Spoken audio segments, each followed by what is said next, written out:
Welcome to US Columbus News Channel. Russian army is cornered on the southeastern front. The number of Russian soldiers fleeing the fronts is increasing. More than 200 soldiers wanted. Ukrainian armed forces have started operations on the important road line from 3 directions. Russian army may be under a massive siege. Having a hard time on the eastern front, the Russian soldiers are trying their luck in the south, but this effort is not fruitful either. Whenever the Russian army attacks, it finds the Ukrainian army in front of it. Nearly 600 Russian soldiers were neutralized in a short time. Russia has deployed thousands of soldiers to Belarus. War can expand its scope at any moment. Ukrainian National Security and Defense Council Secretary Oleksiy Danilov made important statements about the war. Operations have now become even more difficult for the Russian army. Mutual attacks are increasing, especially in the last weeks of the war. This situation began to force the Russian army. Because while various military supports are being sent to the Ukrainian army every day, Russian soldiers are exposed to reactions and sanctions. Moreover, the fact that the Ukrainian armed forces carry out strategic operations on the fronts reveals the difference between the Russian soldiers. Russian soldiers suffer losses by being inadequate in terms of both management and training. Solutions for this are also insufficient. Moreover, the operations, especially on certain fronts, started to increase their course more and more. As it is known, the Ukrainian army has achieved great success on the eastern front in recent days. Afterwards, operations in the south continued with care. On the southeastern front, we can say that the operations launched by the Ukrainian army have started to show results. According to breaking news, Russian troops are starting to make more and more attempts to escape. These soldiers left their posts and began to attempt to escape. In the past days, Russian soldiers trying to escape in the east were caught and taken into custody. Then patrols were increased. This time, such incidents began to take place in Zaporizhia, the key region on the southeast front. According to the statements of the General Staff of the Armed Forces of Ukraine, Russian troops began to make frequent attempts to escape, and even on this front alone, more than 200 Russian soldiers are sought. According to the statements, Russian troops and mercenaries on this front are fleeing from their posts and leaving the region en masse. Units were sent to the regions for search operations. At the same time, the Joint Chiefs of Staff confirmed that one S-300 anti-aircraft missile system, a Russian ammunition depot and 8 various types of military equipment were destroyed on the Zaporizhia front recently. As a result of this attack, it was reported that 150 Russian soldiers were neutralized. This region, which connects the south and east facades, is of great importance for both sides. Moreover, operations on the eastern front have become increasingly difficult. According to the statements, the situation on the Kreminna line on the Luhansk front became very difficult for the Russian army. If the dominance of this highway line is ensured, the Russian army will have much more difficulty in realizing the flow of military shipments on the eastern front. This situation will reduce the attack and defense power of the Russian army at the front. This region, which has been under the control of Russian troops for months, may come under the control of the Ukrainian army at any moment. Because according to the breaking news, the Ukrainian armed forces will advance to this region from 3 directions with large-scale operations.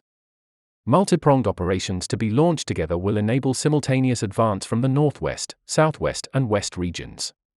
It was stated that the region is also important for the Ukrainian military command due to its geographical location. With additional troops and equipment in the region, attacks against important nearby areas can also be increased. This puts a lot of strain on the Russian army. Many are also forced to make attempts to escape from the fronts. However, these soldiers are also caught and arrested, and this situation increases the tension of Russia and reduces the motivation of its army. Fact that many of the most important regions in Ukraine are on the eastern front and are also on the Russian border causes the intensity of the operations to increase. Strategic and multifaceted operations initiated by the Ukrainian army on the Luhansk front began to greatly increase the losses of the Russian army. It is known that the Svatov-Kreminna line on the front is also important for both countries. As a reminder, this highway line leads to 2 important industrial center areas and has a logistical importance. It is also known that military shipments were made from this highway line. For all these reasons, if Ukraine retakes this region, the operational power of the Russian army on the front will be considerably weakened. For this, any move made on the front must be in a much more strategic direction. On the other hand, it has been reported that Russia has deployed troops to Belarus. Head of the Ukrainian State Border Guard Service, Serhiy Daynyko, reported that Russia is currently deploying a military group of 10,200 people in Belarus. Daynyko explained that this number is not enough for an attack on Ukraine. It was also reported that the situation on the territory of Belarus is being monitored daily. Although Belarus states that it does not actively participate in the war, it clearly shows its side in the war by allowing Russia to use Belarusian territory to attack Ukrainian territory. Leaders of Belarus and Russia held bilateral meetings throughout the war.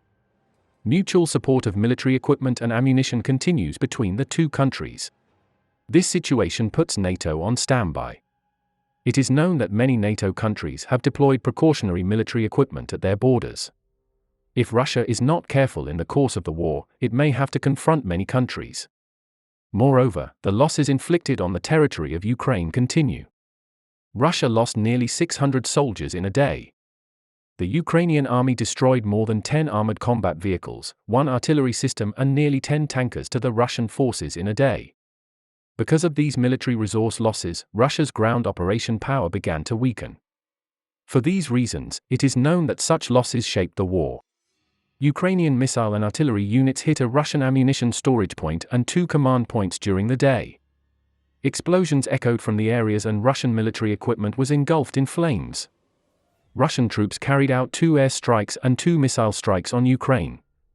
It was also reported that Russian forces carried out more than 10 attacks using multiple launch rocket systems. It was also announced that the Russian Federation attacked more than 20 regions on the Bakhmut front. Russian forces also attacked more than 25 points on the Zaporizhzhia and Kherson fronts with artillery fire. Russia's attacks are not limited to these. Russia launched a missile attack. Ukraine's Kharkiv region was attacked by Russia. Kyrylo Tymoshenko, vice president of the presidency of Ukraine, announced that Russian troops launched a missile attack on Kharkiv. However, these attacks failed to achieve their goals. On the contrary, he wasted a lot of ammunition. This could lead to an earlier depletion of Russia's military resources. Oleksiy Danilov, Secretary of the National Security and Defense Council of Ukraine, spoke about the course of the war. Danilov stated that Russia's aim is to harm Ukraine. He also explained that Ukraine is halfway to victory, but now comes the hardest part. He noted that the hardest part was the removal of Russian forces from Ukrainian territory and the punishment of the Russian Federation for its crimes. Ukraine has been repelling the attacks of Russian forces better for a long time, but Russia's attacks are very intense in some periods. Ukrainian army is also believed to be planning an attack. The Ukrainian army has more after the new weapons aid package it will receive from the United States. While support to Ukraine continues, Russia is buying drones from Iran. All these developments regarding the war can determine the fate of the countries in the course of the war.